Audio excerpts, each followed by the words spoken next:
today we're going to talk about the difference between an XLR microphone and a USB microphone. So really what we're talking about is simply how your microphone connects to your equipment.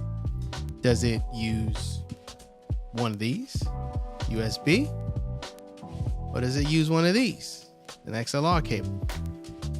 Now this video, we're not going to talk about the different types of microphones, right? You have condenser, you have ribbon, you have dynamic mics. We're not going to talk about that. Just simply the difference between if you're using an XLR connection or a USB connection.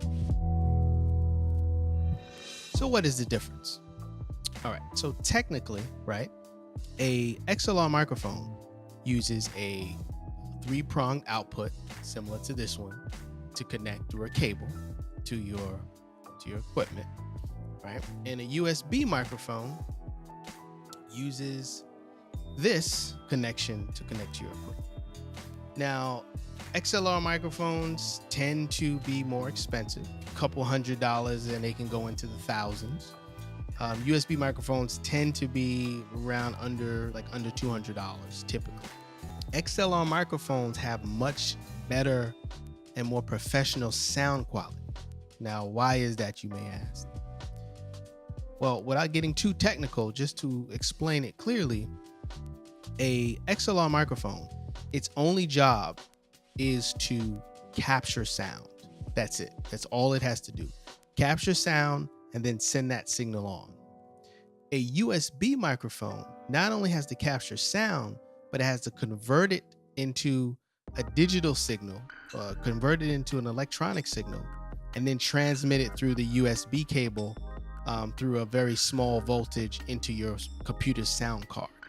So it's doing both at the same time, and it doesn't really do either really well. Whereas with the XLR, it captures that sound, then it sends it off to a preamp, which amplifies the sound, fattens it, adds some color to it, and then sends it on either directly to your recording device or to an interface, which then goes into your recording device. So the XLR sound quality is superior. So what are the pros and cons of USB microphone versus an XLR microphone? For the USB, a pro would be the price, right? Because it's relatively inexpensive, under $200. That's the only pro I can really think of. The con is very bad sound quality. If you're looking for a professional sound for people to notice or pay attention to what you're doing, it's not something you want to use long term. Obviously, if you're on a particular budget, you do the best you can until you can do better. But as you grow in whatever content you're creating, you really want to understand that the USB is not going to give you the best sound quality. The other issue with the USB is if there's any issue with your microphone, or if you want to upgrade, you basically just have to get a new microphone. With the XLR, what are the pros and cons? So the pro is, obviously we've talked about, is superior sound quality. The ability to upgrade your system, right? Because you'll have a whole system. You have a microphone, you have a preamp, and you'll have an interface. You may have an interface and a preamp, in one unit.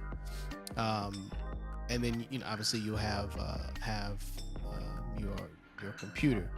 If you want, let's say, to upgrade your mic, you can just upgrade your microphone. You don't need to upgrade those other components. The other thing with an XLR that's a pro is you don't need a computer, right? You can record into anything, any kind of digital audio recorder, or even an analog recorder to produce your content. So that's a great thing. Obviously, the con is the cost, right? Because they can get very expensive, and in addition, you definitely have to buy an interface. And it's good if you can get a good preamp, which will sort of fatten up, amplify, and warm up the sound. So those are sort of some of the pros and cons. This whole video, we've been comparing and contrasting USB and XLR. The best way to do that, though, is to do an audio test. So let's check it out.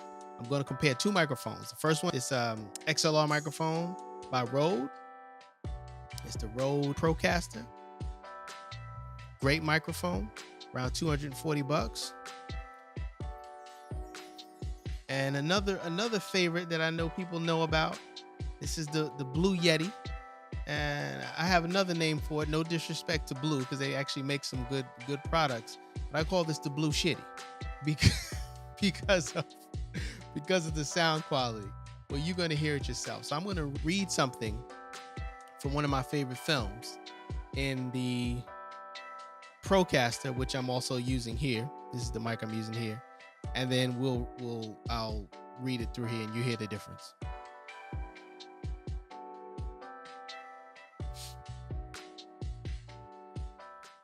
What? Oh, no, you didn't. Wait a minute. Hey, Jake, hey, Jake, come back here. You disloyal, fool-ass, bleep-made punks. Jake, I need my money, Jake. You mother. Okay, all right. I'm putting cases on all you bitches. You think you can do this? Jake. All right, you get the idea. Now listen to the same thing with the Blue Yeti.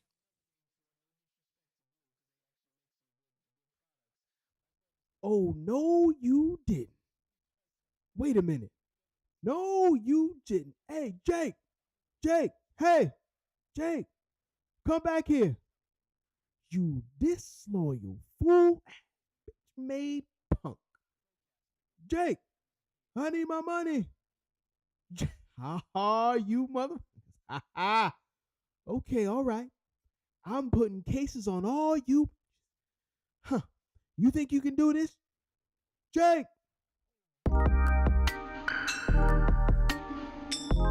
There's a big difference between the two microphones, between the Rode Procaster and the Blue Yeti, or the XLR and the USB mic.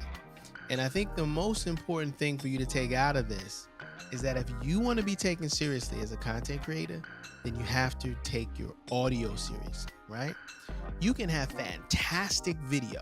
I mean, there's the best video production, all the great editing, and the audio is bad, people are going to hate it. You can conversely have okay video, right? So-so video, but great audio, crisp and clean, people are going to love it. It's the audio that actually creates that connection, that bridge between you and your viewer. And so when you're creating content, you want to be able to have those impactful images, but more importantly, you really want to have that impactful sound. All right? Be good. I hope you guys learned something, and I'll see you at the studio. Take care.